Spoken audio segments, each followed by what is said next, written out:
Hello and welcome back to the next episode of the Yu-Gi-Oh! Generation X tournament here on the HomeBoiz channel. Today we're going to have Alexis Rhodes going up against Tania, one of the 7 Shadow Riders. And this is a very specific Alexis Rhodes. I took many of the different characters when we were randomizing the list, and I actually included different versions of each character. So Alexis White is... It's a deck that Alexis Rhodes had used when she was brainwashed by Sartorius, and everybody had a white themed deck. And so for Alexis, her theme was like ice. And so she just had a bunch of ice and white monsters and spells and traps and whatnot. So it's actually a really interesting deck that we have here, where for the most part it functions off of giving out ice counters. And ice counters can do a number of different things depending on what card distributed those ice counters. But for the most part, ice counters are meant to actually reduce your opponent's attack points and maybe stop them from attacking as well. So we're gonna go over this deck really quickly. We have, I guess, is the ace of the deck, the White Knight Dragon. Whenever it gets targeted for a spell or a trap effect, you can just automatically negate and destroy that card. And whenever one of your other monsters gets chosen for an attack, you can throw away a spell or a trap card, which you have plenty of in this deck, in order to actually switch that attack to your White Knight Dragon. This deck is very top heavy because just in the main deck, it's already running 6 level 8 monsters, and there are no other tributes. So that means that all your high-end monsters need 2 sacrifices, which is pretty iffy.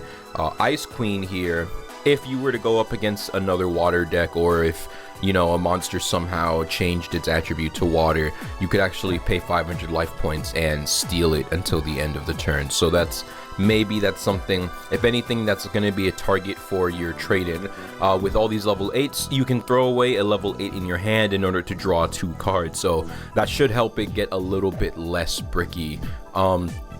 To look at 3 of, I consider, some of the most important monsters in the deck, right? You have a Snow Dragon here, and I would argue that this is the best monster in the deck. When it gets destroyed, it gives every single monster on the field ice counters. And when we get into the spells, you'll kind of understand why you could say that this is the best monster.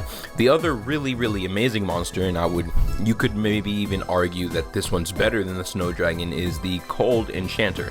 So with 1600 at level 4, it is one of the best options that you're going to want to draw. There's only one other monster in the main deck that's stronger than the Cold Enchanter, and you can throw away a card in your hand to put ice counters on any monster on the field that you please. And the reason that this is so important, and the reason that Enchanter is so good, is because the Cold Enchanter gets 300 attack for every single ice counter on the field. So whether Snow Dragon is, you know, putting a bunch of stuff on your own monsters or not, you're still gonna get a massive attack out of the Cold Enchanter. So these two obviously work in tandem. The other monster that I would say is really good is going to be the Blizzard Dragon. The Blizzard Dragon can freeze an opponent's monster, so it can't attack for the turn, and that's pretty cool. And it has 1800. It's really nice. Going through the spells and traps really quick.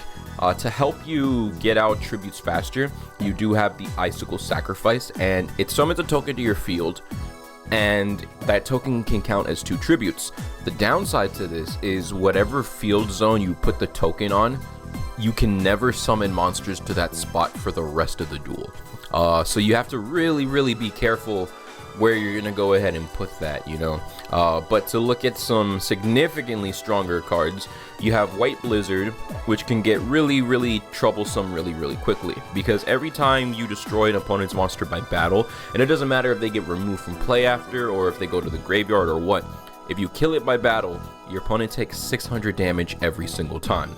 The downside is that if White Blizzard gets destroyed, you have to destroy one of your own cards on the field. But with that, and the fact that ice counters are meant to reduce attack points, that can make Blizzard become insanely problematic. Since, you know, with weaker monsters, you can only defend, and you can only defend so well for so long. Another incredibly problematic card when you're facing this deck is Infernal White. And so Sartorius, I believe, gave her this card himself. And Infernal White, you have to play with your entire hand revealed, but during every one of your opponent's turns, they lose 600 life points. So that stacks up really quickly, and that could turn an unfavorable position into a position to potentially win the duel. Then you also have White Veil, and your opponent so every time you attack with the monster that has the White Veil, all of their spells and traps get negated, and I believe also destroyed. And then the one downside is if the monster with the veil gets destroyed, you lose life points equal to its attack. But just, oh my god, man, like it's just so strong. It's so incredibly good. So yeah, there's the White Veil. Absolute Zero Barrier is going to be the field spell of this deck, and I felt like I felt terrible if I went ahead and added a terraforming in here, because this every single monster that has an ice counter can't attack, and they lose 500. So when you take the effects that say, hey, monsters with ice counters lose 200 attack points, and you use Snow Dragon and Cold Enchanter to really rack that up, get them really tiny. Now everybody loses an additional 500 and they can't attack. You just have effects, and you're just like sitting ducks out there waiting to take damage. It's really problematic to try to get around. So very powerful field spell for sure. In the side deck, you have the Blizzard Princess, which is an easier to summon level 8, because you can potentially summon her with only one tribute if you have a spellcaster on your field, which, you know, this deck runs a decent number of, so that's pretty cool. Some Graceful Charity for a little bit of more deck thinning abilities or draw consistency. A backup White Blizzard so you could potentially run 3. Infernal White so you could, you know, have 2 that you could probably get into. It would be disgusting if you got both at the same time though, but you know, this is kind of what we're here to see. And the last card that I'm really going to go over is going to be the Cold Fusion. This is actually really good to deal with fusion decks. It's not actually a fusion card.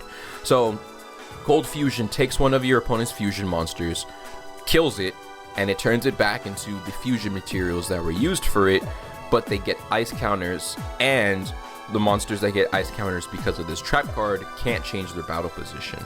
So they're gonna be literally frozen there, and I think that's pretty cool, and I think that's a really nice out to a lot of problematic monsters in this tournament. So I actually lied, I totally forgot about the extra deck here. We have the Snowdust Giant, who, long story short, you know, he can go ahead and put ice counters on a bunch of monsters on the field based on how many water monsters are on your side of the field. And when he gives out ice counters, you know, everybody's losing attack points. Then you have the Legendary Dragon of White. I only threw this in here because it has white in the name, so it like fits Sartorius' overall theme. But with the Legendary Dragon, you need 3 level 8s, so definitely very hard for especially this deck to really get out. But if you manage to do it, specifically with the White Knight Dragon, because it has to have a dragon as one of its material for the effect to work, when your opponent's life points go to 0 because this guy attacked, then you win the entire match. There's no best 2 out of 3. You just win the entire thing. So that makes Alexis, on top of everything else that's here, another reason. So on top of everything that's already here troublesome with this deck, you have another reason to really fear her. So on top of everything else that you have to worry about with this deck, you have yet another reason to really fear Alexis White. Moving on to her opponent. Okay, so Tania here actually has an Amazonas deck, and it can be a really interesting deck. Conceptually, it was meant to be a beatdown deck. I don't know why they made all the monsters, or the majority of the monsters, 1500 or less. That's really counterintuitive, but there's ways to deal with that, so we'll get there in a second. Amazonas Paladin is one of your best monsters.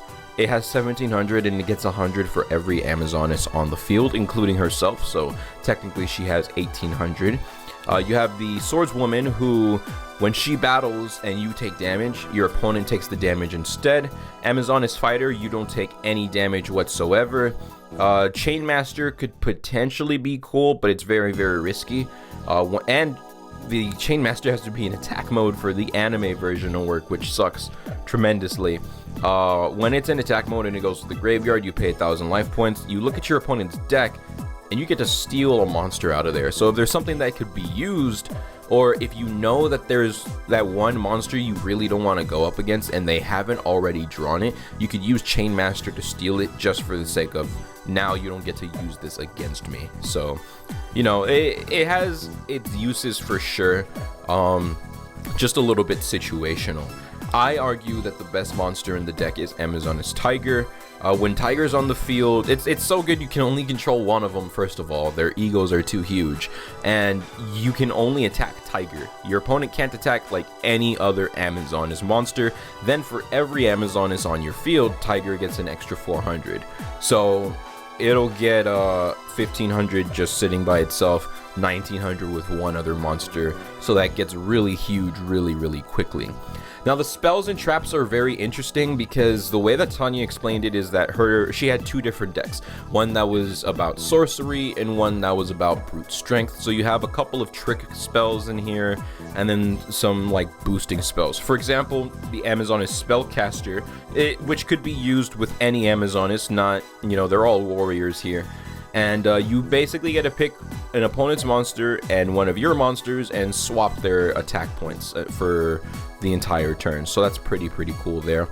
When you have an Amazoness who's weaker than your opponent, the Amazoness Fighting Spirit will give it an extra 1,000 attack points, and I do believe they stack here. So if you were to have two, I do think you would go up to 2,000 attack points, or go up by 2,000 attack points. But for something with a little bit more consistency, you would really love to draw this one Magnum Shield. When you're in attack mode, your attack points go up equal to your defense. So this Amazona Fighter would go from 15 to 2,800. It's a spell card that I personally really love, so I just had to include it in here. Amazoness Arena is really weird, and it's one of those cards where the effect makes absolutely no sense, but they did it just for aesthetics. You're like, the spirit of you guys, the two duelists, comes out and it's like super magnified, and you guys are just punching each other in the fucking face every time somebody attacks. So yeah, you can pay 100 life points to do 100 life points worth of damage. That's it. That's what this card is. Yeah. So the only trap card worth mentioning here is Pride of Tribe. When your Amazoness gets destroyed, you can special summon another one from your deck. That's more or less it. The side deck is really where it's at here. You have Amazoness Queen, which is kind of cool if you can go ahead and get it out, which maybe Pride of Tribe will let you go ahead and circumvent the need for a tribute summon. The Queen protects all your Amazoness monsters from being destroyed by battle, and she has a nice 2,400, which isn't bad for a level 6, not at all. And some more Paladins and Swordswomans for some, you know, just good monsters that you can draw. Amazoness Baby Tiger is really interesting here, and his name becomes Amazon Tiger when it's on the field or when it's in the graveyard, and that's for fusion summon purposes mostly. It has only 500 points, and it only gets 100 for every Amazon card in your graveyard, but the Amazoness Baby Tiger can special summon itself from both the hand and the graveyard when you summon out an Amazoness monster. So if anything, like at the very least, it could be a floating body to absorb a hit for you. But the two fusion monsters here, right, are really what ramp up this deck for you. So when you fuse Queen with any Amazoness, you get the Amazoness Empress. She protects all of your monsters from battle and card destruction, and she gives all of your monsters piercing damage. Then Amazoness Pet Liger is Amazoness Tiger plus any Amazoness monster.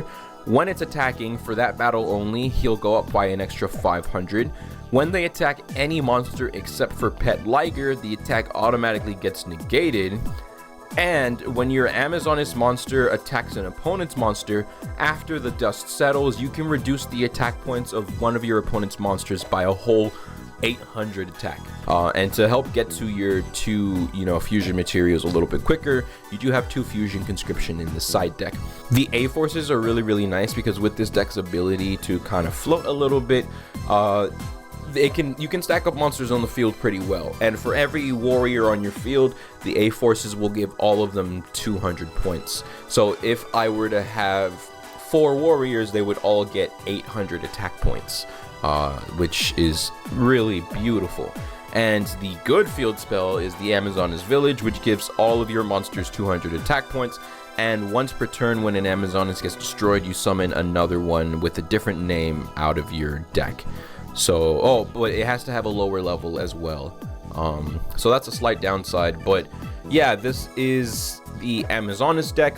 It can get very, very beefy very quick, and it can be an offensive powerhouse. Let's see how this duel goes.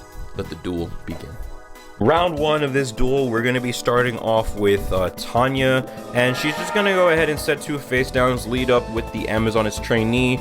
She gets 200 points every time she kills a monster, but instead of going to the graveyard, that monster returns to the bottom of the deck. So if you start off with the weaker monster, or if trainee gets a buff of some kind, this could be a nightmare for decks that rely on the graveyard, and she's gonna have to just pass there. Really nice and simple.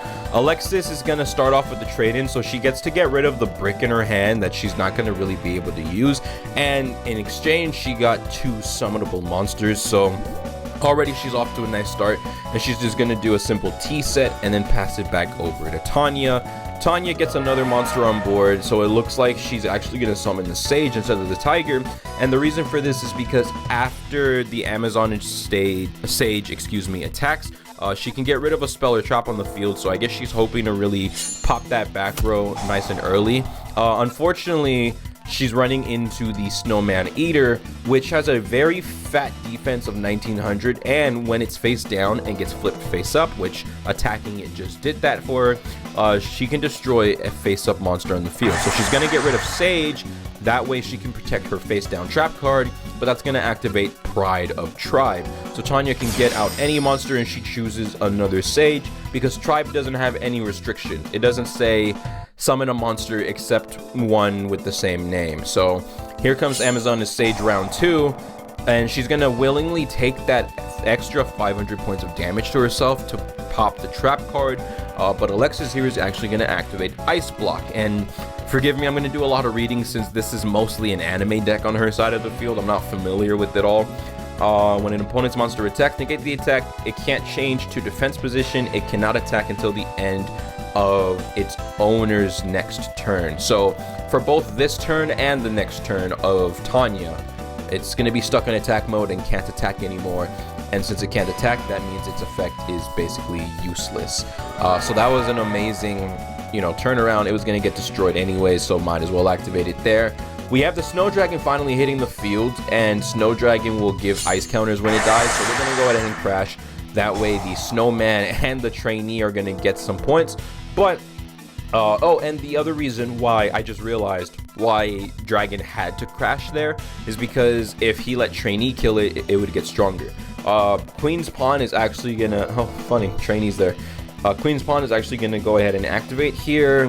When an Amazoness monster gets destroyed by battle, you can summon the level 4 or lower Amazoness out of your deck.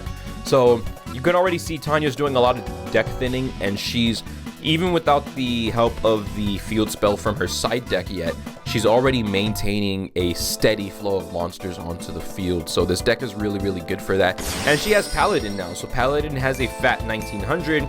As soon as the Tiger gets summoned, it'll go up to 2000, making it strong enough to go over the Snowman.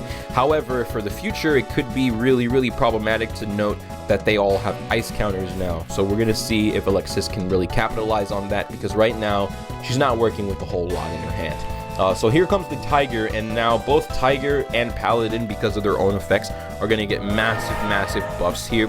And what's problematic for the future for Alexis is that, which obviously, Alexis doesn't really know this right now, once their attack starts dropping, Amazoness Fighting Spirit will actually give them a 1000-point boost depending on who they're fighting during Tania's turn only. So that's something that I kind of want to see develop. Hopefully this duel doesn't end too quickly from here.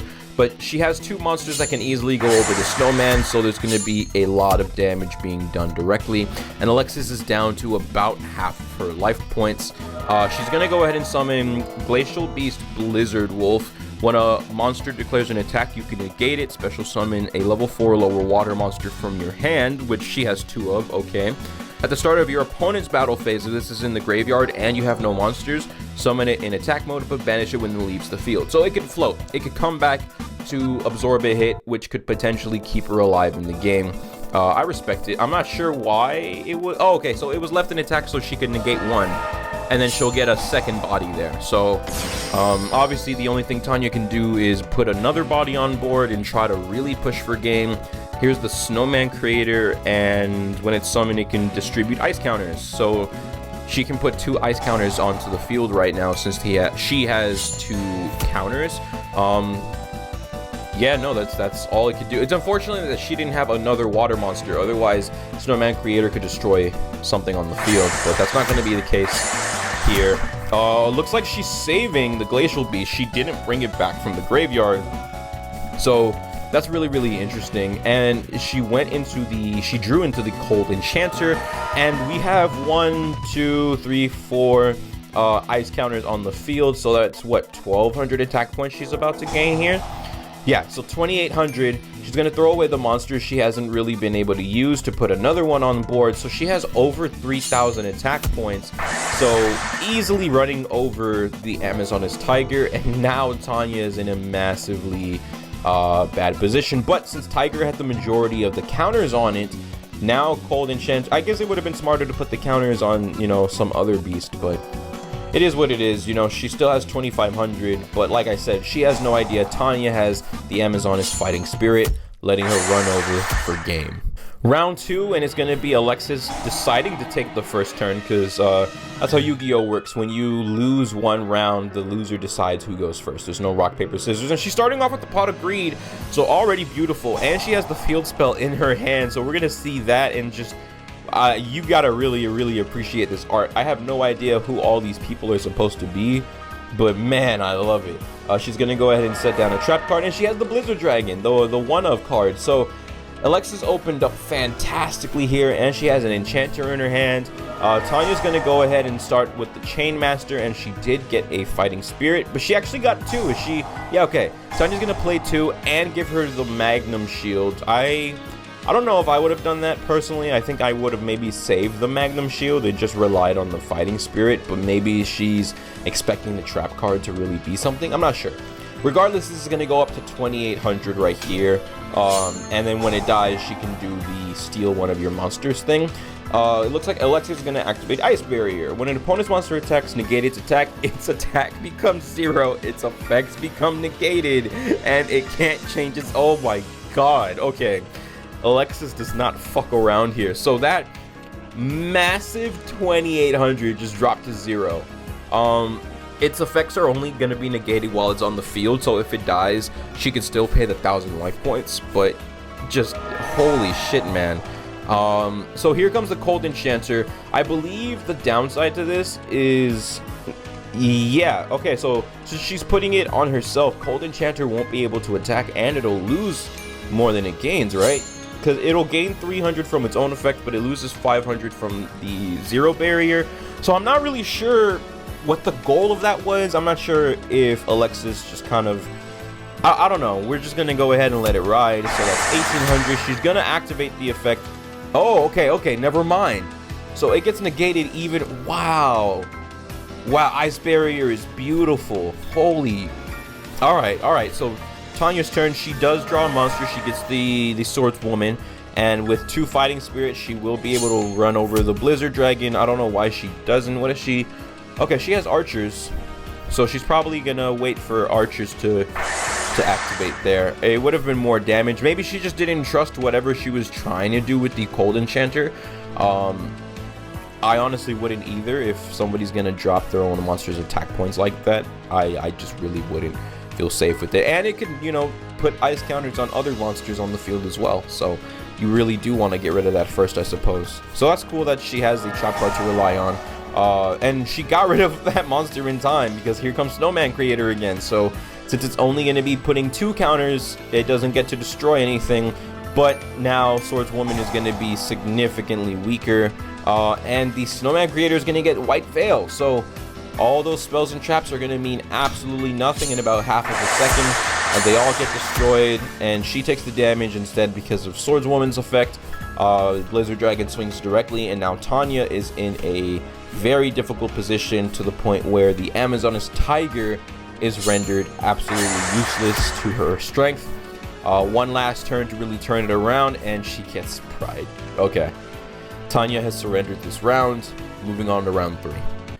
The final round between Alexis and Tanya, and Alexis is going to be taking the first turn. She had the Blizzard Dragon, or excuse me, the White Knight Dragon in her hand, but there wasn't too much she was going to be able to do with it, especially with the other cards in her hand. So she's going to go ahead and trade it away, and she does get 2 normal summonable monsters. Next, Alexis is going to set a monster, activate the Absolute Zero Barrier, which is going to be live as of next turn, and we're going to go ahead and see that. Then she's going to also activate the Infernal White. So now Tanya can see Alexis's hand for the rest of this duel, but at the start of every one of Tanya's turns after she draws, she's going to be losing 600 life points. So she's going to start whittling down. However, since it is an Amazoness deck, which is more or less a power deck, she still has plenty of opportunity to completely run over Alexis, especially because she doesn't have any big monsters out on the field to defend herself with. It looks like an average hand at first. She has a potential 1800 beater on board and a bunch of spell cards. However, she's going to be able to really capitalize with a good combo here.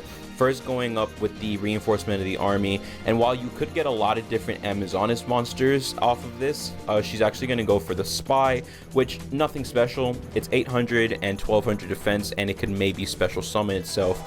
So next, Tanya's going to go for Fusion Conscription, and it looked like the card she revealed is the Amazoness Empress. Since there's only one monster that it specifically names for the fusion summon, there's only one monster Tanya can go ahead and search, which is the Amazoness Queen, a tribute monster. Next, using Fusion Sage, she'll be able to get out her second copy of Polymerization, and she's going to use the first copy in order to fuse off the Amazoness Baby Tiger with the Queen in order to bring out that Amazoness Empress. So not only does she have a 2800 attack monster, but all of her Amazons can, 1, do piercing damage, and 2, they can't be destroyed by battle or by card effects. So something like the Snowman Eater, which would normally be able to easily get rid of a powerful fusion, won't be able to destroy anybody. But the reason that she went for the Amazoness Baby Tiger is because now that she summoned an Amazoness, Tiger can bring itself back from the graveyard. And while on the field, the Amazoness Baby Tiger changes its name to the Amazoness Tiger, allowing her to go for a second fusion, fusing the Amazoness Tiger with a more useless Amazoness monster, which is why Spy was searched instead of another useful level 4, so that she could get out her Amazoness pet Liger. And so now, not only does all of her monsters have piercing and they can't be destroyed, but if you're not attacking the Liger, then the attack automatically gets negated. When Liger's attacking you, it'll go up by 500, making it a 3000 point monster on Tanya's turn. And if her monster attacks at the end of the damage step, she can go ahead and reduce one of Alexis's monsters down by a whole 800 attack points, and that is a permanent drop. Now she can go ahead and normal summon the Amazoness Paladin. So while Tanya is left top decking with absolutely no cards left in her hand, she does have an amazing board with plenty of protection as well. So she's going to go ahead and swing with 2000. She's going to get the piercing off for 1100 against the Snow Dragon, but since Snow Dragon pops, everybody gets ice counters. And thanks to her field spell, the Zero Barrier, not only do they all lose 500 attack points, but none of them are allowed to attack anymore. So she's forced to just go ahead and pass her turn back to Alexis. And while she does get a good trap card, the trap card's only useful against a monster who's attacking. So Alexis can potentially use this if she gets another big monster, but she also doesn't really want to play anything right now. Because if she goes ahead and uses her best option, the Cold Enchanter, she's at risk of having it be destroyed by either another monster or by a card effect. So she's actually going to go ahead and, since none of these can attack, just set this trap card and really wait things out for a bit and let the Infernal White start to chip away. Unfortunately, Tania bricked a little bit with a trap card that only can, you know, reduce a monster's attack points, so she has to pass turn as well. And it looks like it's just a waiting game. While Alexis does technically have a play here, she wants to really maximize or capitalize on it. And on the other end, Tania's left top decking as well, and she's not getting anything too great out of it. So she's constantly taking damage, meaning that Tania, while she has an overwhelmingly better field presence, she's actually at the disadvantage here in this duel. And Alexis is continuing to draw potential good cards. She did end up using the Amazoness Willpower, so she can bring back the Queen, meaning Queen will get the opportunity to declare an attack. And since she summoned, here comes the Baby Tiger once again, because it can do that every once in a while.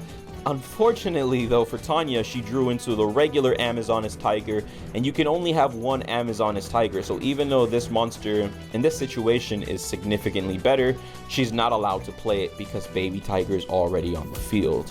So she can only swing with the Queen, which is going to have its effects negated, and its attack is going to go all the way down to 0, and it can't change its battle position. So Ice Barrier really locked up the Queen there.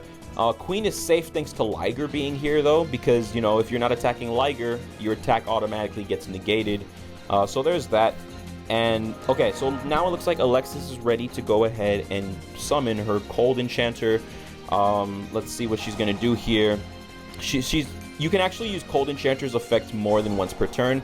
So she's gonna go ahead and, I believe, get rid of her entire hand here, it looks like. Yeah. So she got rid of her entire hand to put ice counters on several monsters. That way she could go all the way up from 16 to 3,700. She could technically, or the enchanter could technically put ice counters on itself. However, you know, with Zero Barrier being here, it wouldn't be allowed to attack. So that's why you want to go ahead and distribute it to the other monsters. And the upside to Empress being here, since none of the monsters can be destroyed, Enchanter won't lose counters because it won't kill a monster. So the number of ice counters will be the same no matter how many times it attacks somebody weaker. And because of all of the ice counters, and this is something that was confusing to me at first, I mentioned it in the deck profile, there's many different effects that say something different for how ice counters work. Like the Xyz monster Snow Giant specifically says that the ice counters mean their attack points all go down by 200. Apparently, Tania isn't allowed to switch the battle position of any of her monsters. They're all locked into attack mode. So while everybody technically is safe, she's stuck having to take damage from the pet Liger because she's not able to switch it into defense mode, and she's also stuck taking damage from the Infernal White.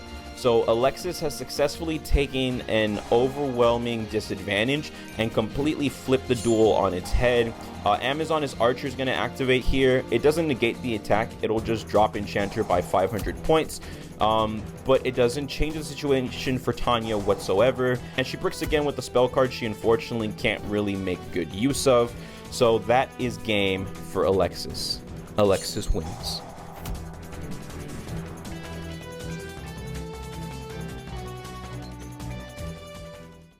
Turn your appearance to a disappearance. I fuck with nothing but gangsters, nothing but hustler niggas. Sound